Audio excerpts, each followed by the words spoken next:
स्वरूप को परम रस जाने हरिओ पार बंधु परमानंद में सार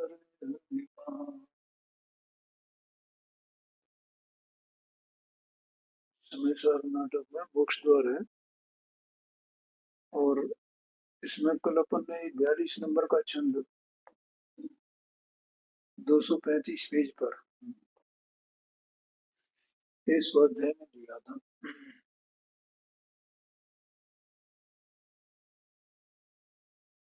और ये 242 और 243 ये दोनों एक साथ हैं। और यहाँ जो नोट में 11 नंबर का जो छंद है ना उसके एक तरह से अनुवाद है, तो उस छंद को भी अपन पढ़ लेते हैं तो दोनों को समग्र रूप से विचार करते हैं। 43 नंबर का छंद पढ़ो। जे अविकल्पी अनुभवी सुध चेतनायो ते मुनिवर लघुपाल में कोई कर्म सो। बस सीधी बात है, ठीक है, इसमें तो कुछ कठिनाई है ही। जे परमादि आलसी ते अभिमानी जीव जे अविकल्पी अनुभवी ते समरसी सदी। बहु और फिर कहा कि जे अविकल्पी अनुभवी शुद्ध चेतना है, जो अविकल्पी है निर्विकल्प है वे शुद्ध चेतना युक्त है, उस काल में वे अशुद्ध चेतना युक्त नहीं है, अर्थात उनकी जो चेतना है वो अशुद्ध नहीं, शुद्ध रूप परिणाम है। और ऐसे ही जो अविकल्पी निर्विकल्पी शुद्धोपयोग परिणाम करने वाले जीव है वे मुनिवर मुनिराज अल्पकाल में कर्म से मुक्त हो जाते हैं। अब देखो अपने इसमें ये प्रमाद कलित कथम भवति शुद्ध भावो दशा,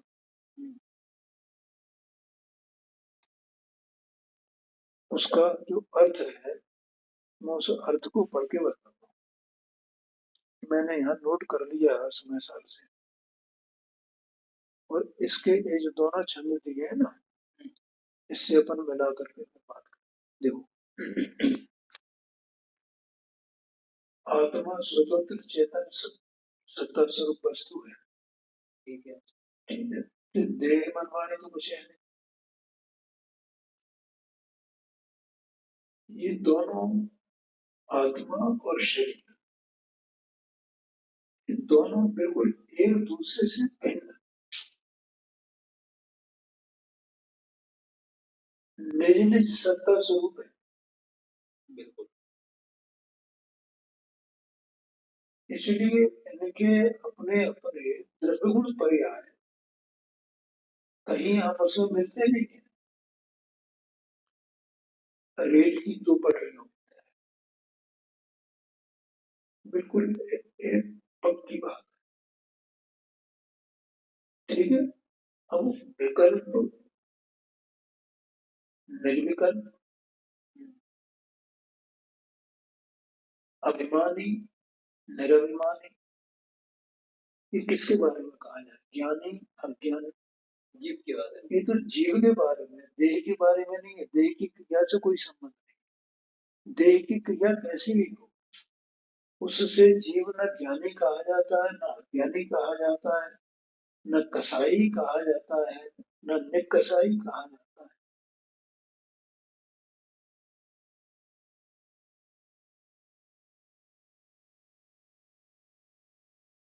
ठीक है, जीव उससे एकदम स्वतंत्र है।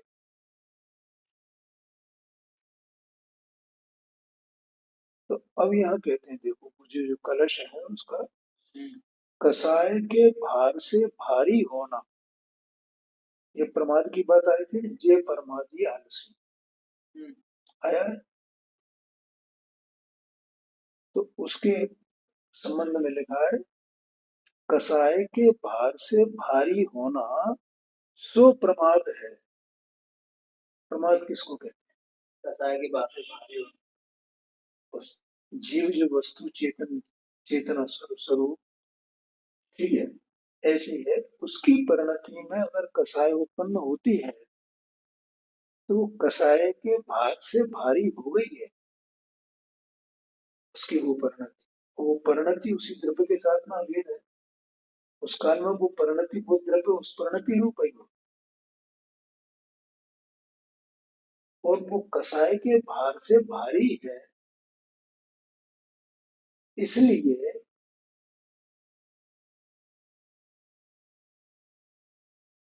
मैंने इसी भाव को प्रमाद कहा गया। बस इतनी बात है। आलस कहो, प्रमाद कहो, इसको कहा भारी माना कसाय। हाँ, यहाँ जो अभिमानी शब्द कहा है ना, और इसमें आया है गौरव शब्द। देखो गौरव आया है कि नहीं? कसाय भर गौरवाद, गौरवाद अलस्ता, गौरवाद अलस्ता, दोनों को बना दें तो गौरवाद दलस्ता है, ऐसा हो जाएगा संस्कृत में। तो कसाय के भार से भारी है, तो यहाँ उस भारी को अभिमानी शब्द कहा है, लिखा है ना इसमें। मैंने वो कसाय के भार से भारी है, और कसाय के भार से भारी होने का ही मतलब आलस होना है या प्रमाद होना है। ये एक बात। अब दूसरी बात, प्रमाद युक्त जीव शुद्ध कैसे हो सकता है? प्रमाद कलितः कथम भवति शुद्ध भावो, ऐसा है ना पहली लाइन में। जो प्रमाद से सहित है, कलकला रहा है प्रमाद से, वो जीव कथम माने किस प्रकार, कैसे, भवति शुद्ध भावो, शुद्ध भाव रूप कैसे हो सकता है? तो अशुद्ध भाव रूप है ही।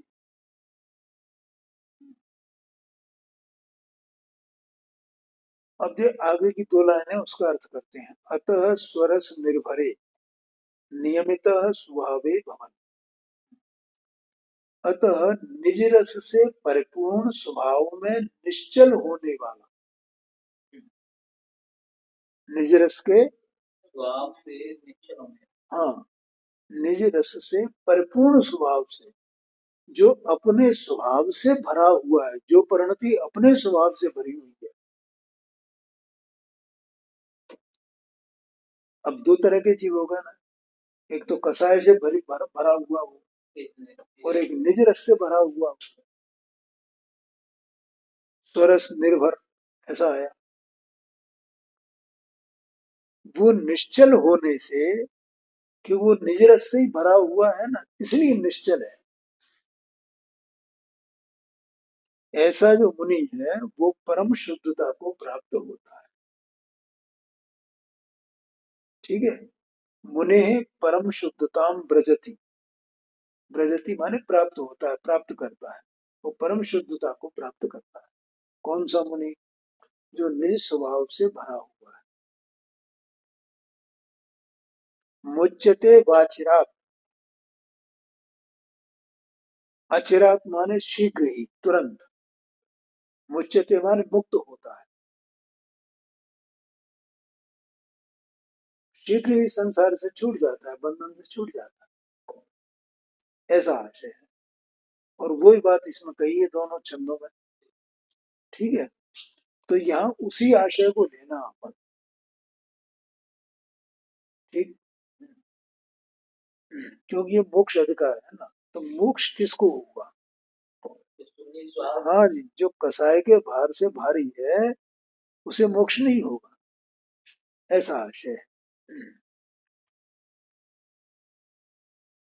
और यहाँ इसलिए इसमें दूसरे में ही आप ते मुनिवर लघु काल में हुए कर्म स्वमुक्त, ऐसा आ गया ना। तो वो उसका इस प्रकार से 42 43 ये दोनों उसके कलश के ही अनुवाद है, ऐसा समझना।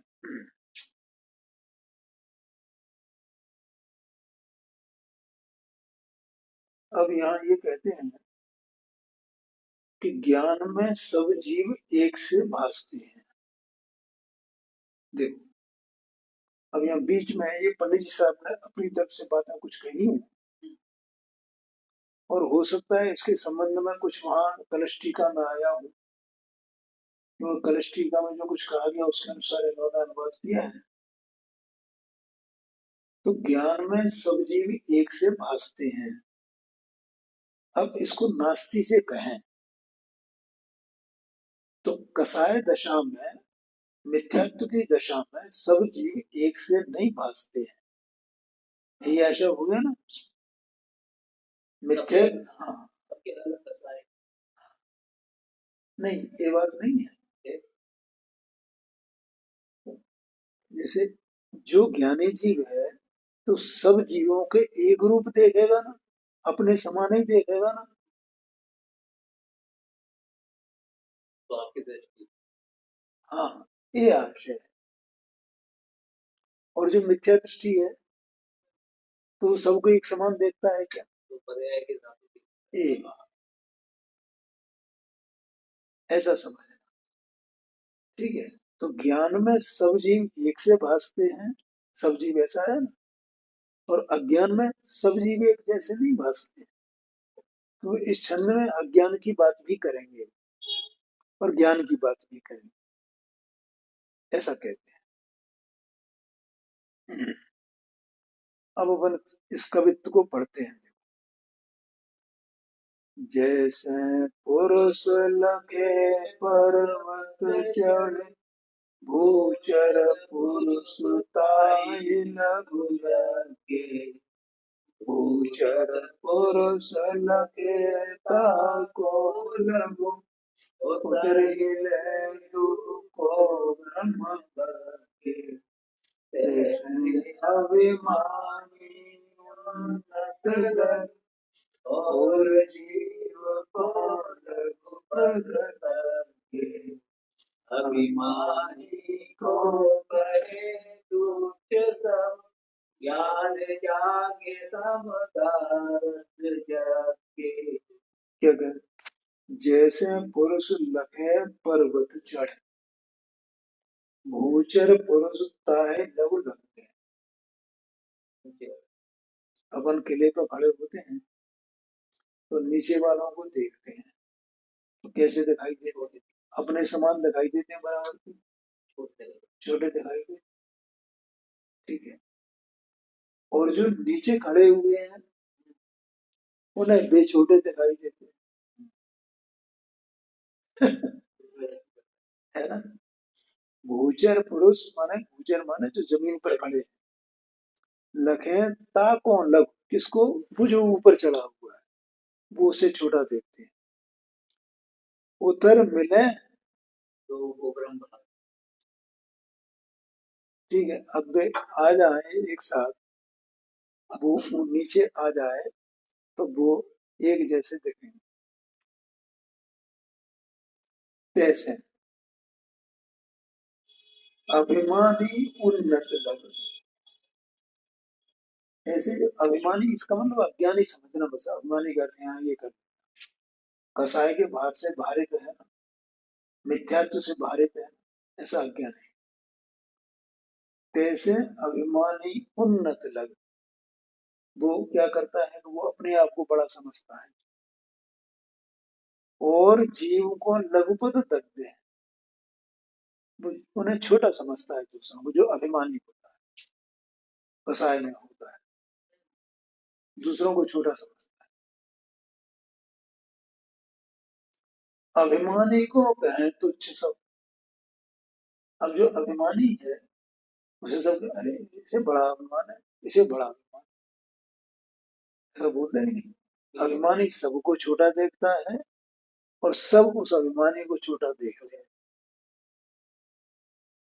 ज्ञान जगह समता रस जगते हैं, और जहाँ ज्ञान प्रकट होता है सबको समान देखता है, उसे कोई पक्षपात नहीं है। जो अज्ञानी है और ज्ञानी है, जो एकेंद्रीय है, पंचेंद्रीय है, सब एक जैसे दिखाई दे, ज्ञान जहां होता है। क्यों?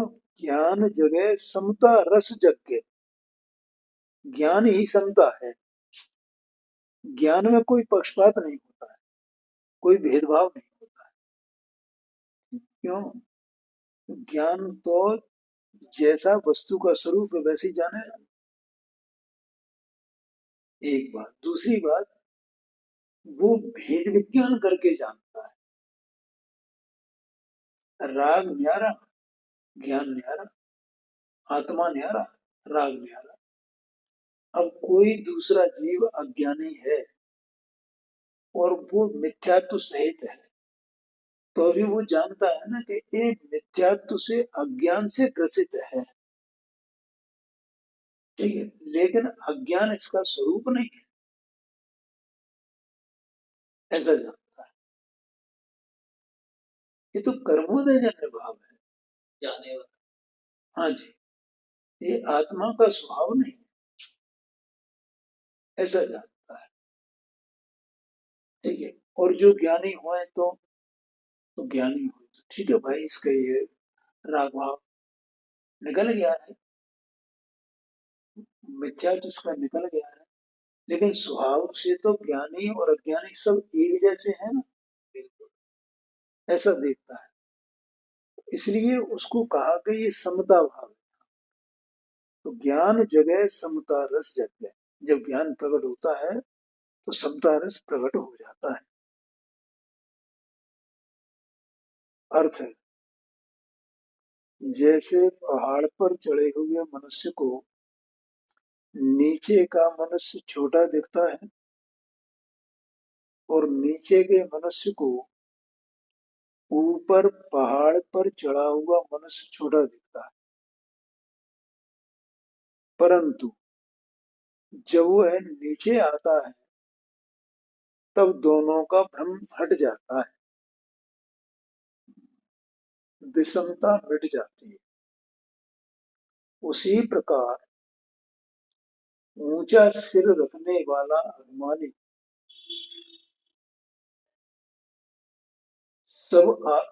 मनुष्य को, अभिमानी मनुष्य को अन्य सब आदमी तुच्छ दिखते हैं और सब लोगों को वह अभिमानी तुच्छ दिखता है। ऐसा होता है भैया,